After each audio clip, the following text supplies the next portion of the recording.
সকল ইউটিউব দর্শক বন্ধুদের নমস্কার জানাচ্ছি। আমি পবিত্র দাস। আশা করছি আপনারা প্রত্যেকেই খুব ভালো আছেন। আজকের এই ভিডিওটি সম্পূর্ণরূপে ভেনামি কালচার রিলেটেড। যেসব চাষি বন্ধু 2025 সালে ভেনামি কালচার করবেন, ওনাদের জন্য আজকের এই ভিডিওটি খুবই ইম্পর্টেন্ট হতে চলেছে। চ্যানেলে নতুন ভিউয়ার্স হলে অবশ্যই চ্যানেলটি সাবস্ক্রাইব করবেন। ভিডিওটি ভালো লাগলে লাইক করবেন। বিগত একটি ভিডিওতে আমি সম্পূর্ণরূপে আলোচনা করেছিলাম একটি পুকুরের মাটির প্রস্তুতিকরণ নিয়ে বিশদে। আজকের আলোচনায় থাকছে একটি ভেনামি কালচার পুকুরের জলের সম্পূর্ণ প্রস্তুতিকরণ নিয়ে বিস্তারিত। অর্থাৎ একটি পুকুরের জল তোলা থেকে শুরু করে চারা মজুত করা পর্যন্ত সম্পূর্ণ কালচার প্রসেস নিয়ে বিস্তারিত থাকছে আজকের ভিডিওতে। প্রথমত বর্ণনা করছি সোর্স অফ ওয়াটার থেকে জল তোলা নিয়ে বিশদে। আপনি যেখান থেকে জল তুলছেন কালচার পুকুরের উদ্দেশ্যে, উক্ত জলের স্বচ্ছতা এবং জলের গুণমান নির্বাচন করে তবেই পুকুরে জল তুলবার ডিসিশন নিন। এবং এই জল তুলবার পূর্বে অবশ্যই সোর্স অফ ওয়াটারের স্যালিনিটি টেস্ট করে নেবেন। এই ওয়াটার স্যালিনিটি টেস্ট করবার জন্য রিফ্রেক্টোমিটারের ব্যবহার করতে হবে। উক্ত যন্ত্রটি সাধারণত প্রত্যেক টেকনিশিয়ানের কাছে থাকে। সোর্স অফ ওয়াটারের স্যালিনিটি যদি 7 থেকে 12 পিপিটির মধ্যে থাকে, তাহলে সরাসরি কালচার পুকুরে জল লোড দিন। যেহেতু এই মুহূর্তে উইন্টার সিজন অর্থাৎ শীতকাল চলছে, তাই পুকুরে জলের উচ্চতা বেশি নেবার দরকার নেই। তাছাড়া জলের উচ্চতা কম থাকলে পুকুরে মজুত করা চারাগুলো খুব সহজে সারভাইভ করতে পারে বলা যায়। যেহেতু শীতকাল থাকার দরুন জলের টেম্পারেচার স্বাভাবিকের থেকে লো থাকে। জলের উচ্চতা কম থাকলে সূর্যালোক খুব সহজে জলের মধ্যে প্রবেশ করবে এবং জলের তাপমাত্রা বাড়াতে ভীষণভাবে হেল্প করবে। শীতকালীন ওয়াটার প্রিপারেশনের ক্ষেত্রে জলের উচ্চতা 4 ফিট নেবেন। শীতকালীন সময়ে কালচার পুকুরে ওয়াটার প্রিপারেশন করতে অবশ্যই জলের উচ্চতা গড়ে 4 ফিট রাখবেন। যেসব পুকুরগুলো সমুদ্রের নিকটবর্তী এরিয়াতে রয়েছে, উক্ত এরিয়াগুলোতে ওয়াটার স্যালিনিটি যথেষ্টই বেশি বলা যায় স্বাভাবিকের থেকেও। আমরা সাধারণত দেখেছি সিডাইক বরাবর এরিয়াগুলোতে ওয়াটার স্যালিনিটি সাধারণত 25 থেকে 30 পিপিটির মধ্যে থাকে বা তারও বেশি থাকে অনেক ক্ষেত্রে। উক্ত এরিয়ার পুকুরগুলো কালচার করতে অবশ্যই সোর্স অফ ওয়াটারের 3 ভাগ মিষ্টি জল অর্থাৎ ফ্রেশ ওয়াটার ব্যবহার করবেন এবং 2 ভাগ সামুদ্রিক জল বা ব্র্যাকিশ ওয়াটার ব্যবহার করবেন। অর্থাৎ একটি পুকুরের সম্পূর্ণ জলের 5 ভাগের মধ্যে 3 ভাগ মিষ্টি জল থাকবে এবং 2 ভাগ সামুদ্রিক জল বা অধিক লবণাক্ত জল থাকবে। এর ফলে আপনার কালচার পুকুরের ওয়াটার স্যালিনিটি 7 থেকে 12 পিপিটির মধ্যে চলে আসবে। যেহেতু কালচার পুকুরটি জল তুলবার পূর্বে খুবই ভালো করে শুকনো অবস্থায় ছিল, তাই উক্ত পুকুরে জল তোলার পরে জলের পরিমাণ অল্প কমে যাবে। সুতরাং 4 ফিট ওয়াটার মেনটেন করতে পুকুরে জল তুলতে হবে 4.6 ফিট অর্থাৎ 4.5 ফুট। যে সমস্ত পুকুরের আশেপাশে পলিউশন মেটেরিয়ালসের অবস্থান রয়েছে, উক্ত পুকুরগুলোতে পয়জন প্রয়োগ করুন। অর্থাৎ কালচার পুকুরে আমি বিষ প্রয়োগের কথা বলছি। আবার যে সমস্ত কালচার পুকুরে মোলাস্কা পর্বভুক্ত প্রাণী অর্থাৎ শামুক ঝিনুক জাতীয় প্রাণীর উপদ্রব ঘটে কালচার চলাকালীন অবস্থায়, উক্ত পুকুরগুলোতে জল লোড হলেই প্রত্যেক 1000 স্কোয়ার মিটার এরিয়ার জন্য 4 কেজি কপার সালফেট অর্থাৎ তুঁতে প্রয়োগ করুন। সুতরাং প্রতি বিঘা জায়গাতে গড়ে 5 কেজি তুঁতে ব্যবহার করবেন, খুব ভালো কাজ পাবেন। তুঁতে প্রয়োগ করবার পূর্বে পুকুর থেকে সামান্য পরিমাণে জল তুলুন এবং শুকনো অবস্থায় কপার সালফেট বা তুঁতে জলে ফেলে দিন। কপার সালফেটের দানাগুলো খুব ভালো করে জলের সাথে মিশে গেলে উক্ত জলটিকে নিয়ে সারা পুকুরে অল্প অল্প করে ছড়িয়ে দিন, সঙ্গে এরিয়েশন দিন। আশা করছি খুব ভালো কাজ পাবেন। আবার যে সমস্ত পুকুরে বিষ প্রয়োগ করবেন, মার্কেটে বিভিন্ন কোম্পানির বিষ অ্যাভেলেবেল রয়েছে।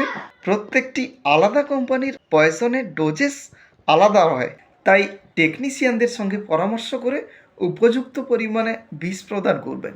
যে সমস্ত পুকুরে কালচার শুরু করবার পূর্বে বিষ প্রদান করবেন, উক্ত পুকুরগুলোতে মিনিমাম 10 থেকে 12 দিন সম্পূর্ণরূপে বিশ্রামে রাখবেন। তারপরে প্রিপারেশান শুরু করবেন। বীজ প্রয়োগ করবার 10 থেকে 12 দিন কেটে গেলেই তুঁতে প্রয়োগ করে কালচার পুকুরে ওয়াটার প্রিপারেশান সম্পূর্ণরূপে শুরু করুন। কপার সালফেট বা তুঁতে ব্যবহার করার পরে সম্পূর্ণরূপে পুকুরটাকে 2 থেকে 3 দিন বিশ্রাম দিয়ে নিন। এরই মধ্যে এরিয়েশন সিস্টেম সেট আপ করে নিন। কপার সালফেট অ্যাপ্লাই করার 2 থেকে 3 দিন কেটে গেলেই পুকুরে খুব ভালো করে এরিয়েশন দিন এবং চেনিং করুন। উক্ত দিনে রাত্রি 10টার সময় ব্লিচিং পাউডার প্রয়োগ করুন। প্রত্যেক 1000 স্কোয়ার মিটার এরিয়ার জন্য 30 কেজি হিসাবে। সঙ্গে এরিয়েশন দিবেন। কালচার পুকুরে ব্লিচিং প্রয়োগ করবার পরবর্তী 2 দিন পুকুরটিকে সম্পূর্ণরূপে বিশ্রামে রেখে দিন। এই ব্লিচিং পাউডার ব্যবহার করবার পরবর্তী 2 দিন কেটে গেলেই কালচার পুকুরে খুব ভালো করে চেনিং করুন এবং এরিয়েশন দিন। উক্ত দিনেই দুপুর 12টার সময় সাইনি ওয়েদার থেকে ওয়াটার স্যানিটাইজার হিসাবে বিকেসি ব্যবহার করুন। প্রতি 1000 স্কোয়ার মিটার এরিয়ার জন্য 1 লিটার হিসাবে। একটি বিশেষ ইনফরমেশন আপনাদের দিয়ে রাখি, যে সকল এরিয়াতে হাই স্যালিনিটিযুক্ত জল নিয়ে কালচার করা হয়ে থাকে উক্ত এরিয়াগুলোতে কালচার চলাকালীন অবস্থায় লুমিনাস ব্যাকটেরিয়া আসার প্রবল সম্ভাবনা থাকে। কালচার চলাকালীন এই সমস্যা থেকে দূরে থাকবার জন্য অবশ্যই লুমিনেশন ব্যাকটেরিয়া কন্ট্রোলার স্যানিটাইজার অ্যাপ্লাই করবেন বিকেসি 80%-এর পরিবর্তে। আমি ওয়াটার স্যানিটাইজার ব্যবহার করার কথা বলছি। এই ওয়াটার স্যানিটাইজার ব্যবহার করবার পরবর্তী একদিন পুকুরটিকে সম্পূর্ণরূপে বিশ্রাম দিয়ে দিন। স্যানিটাইজার অ্যাপ্লিকেশন করবার 24 ঘন্টা দিয়ে কালচার পুকুরে চেনিং এবং এরিয়েশন করতে পারেন। এবার জল তুলে পুকুরের অ্যামোনিয়া টেস্ট করুন। যদি অ্যামোনিয়া পরিলক্ষিত হয় তাহলে অবশ্যই টেকনিশিয়ানের পরামর্শ নিন এবং উপযুক্ত পরিমাণে ইউকা পাউডার ব্যবহার করুন বালির সাথে মিশিয়ে। এই ইউকা পাউডার এবং নদীর বালির মিশ্রণটি সম্পূর্ণরূপে সাইনি ওয়েদার দেখে ব্যবহার করবেন, খুব ভালো কাজ পাবেন। গ্যাস পাউডার ব্যবহার করবার দিনই মাটির গুণমান ঠিক রাখতে অথবা মাটি পরিষ্কার রাখতে জিওলাইট পাউডারের ব্যবহার করুন। প্রতি 1000 স্কোয়ার মিটার এরিয়াতে 7 কেজি নদীর বালির সাথে খুব ভালো করে মিশিয়ে সারা পুকুরে ছড়িয়ে দিন সাইনি ওয়েদার দেখে। এই ইউকা পাউডার এবং জিওলাইট ব্যবহার করবার পরবর্তী 24 ঘন্টা পুকুরটিকে সম্পূর্ণরূপে বিশ্রামে রাখবেন। 24 ঘন্টা বাদ দিয়ে পুকুরে খুব ভালো করে চেনিং করুন এবং এরিয়েশন দিন। উক্ত দিনেই বিকেল 4টার সময় ডলোমাইট পাউডার এবং মিনারেলস ব্যবহার করুন। আপনার কাছে যে মিনারেলসটি রয়েছে তার প্রত্যেকটি প্যাকেট যদি 20 থেকে 25 কেজির হয়ে থাকে তাহলে 3 কেজি নিয়ে নেবেন প্রত্যেক 1000 স্কোয়ার মিটার এরিয়ার জন্য। সঙ্গে ডলোমাইট পাউডার নিয়ে নেবেন 5 কেজি। এই মিনারেলস এবং ডলোমাইট পাউডারের মিশ্রণটিকে খুব ভালো করে জলে গুলিয়ে এরিয়েশন চলাকালীন অবস্থায় সারা পুকুরে ছড়িয়ে দিন। এই ডলোমাইট এবং মিনারেলস ব্যবহার করবার ফলে আপনার পুকুরে জলের রং খুব ভালো আনতে সাহায্য করবে। এই ডলোমাইট এবং মিনারেলস পাউডার ব্যবহার করার পরবর্তী সময়ে অর্গানিক জুস অ্যাপ্লাই করবেন পুকুরে প্লাঙ্কটন মেনটেন করবার জন্য।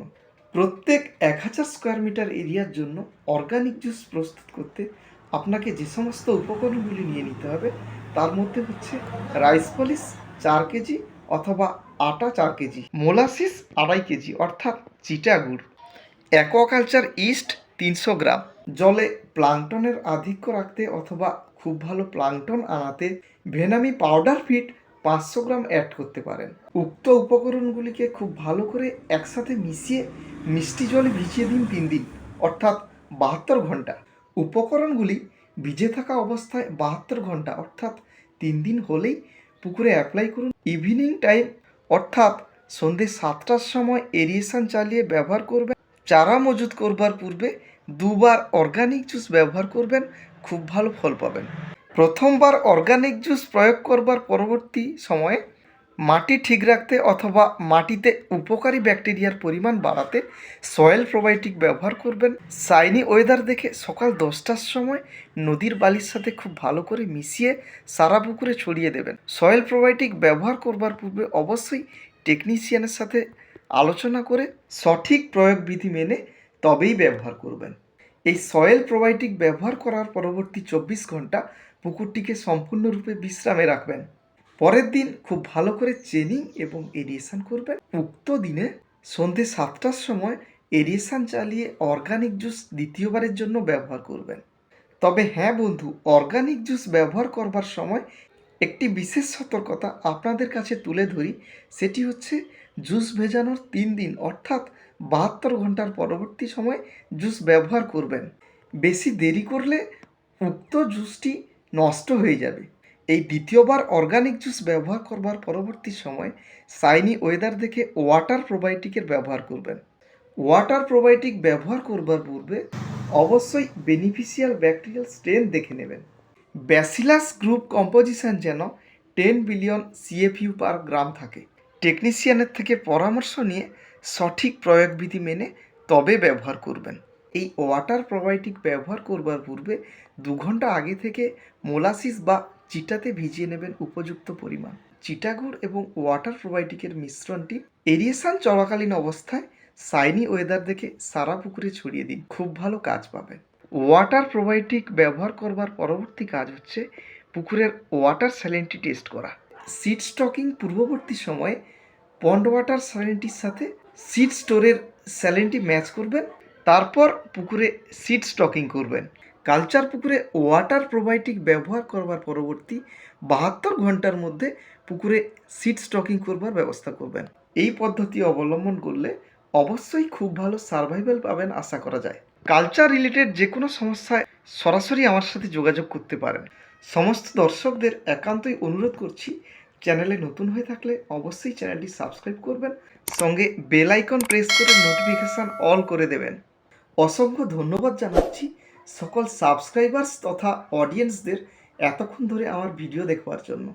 সবাই খুব ভালো থাকুন, সুস্থ থাকুন। দেখা হচ্ছে আগামী ভিডিওতে। Thank you, all the best, with love, Pabitra Das.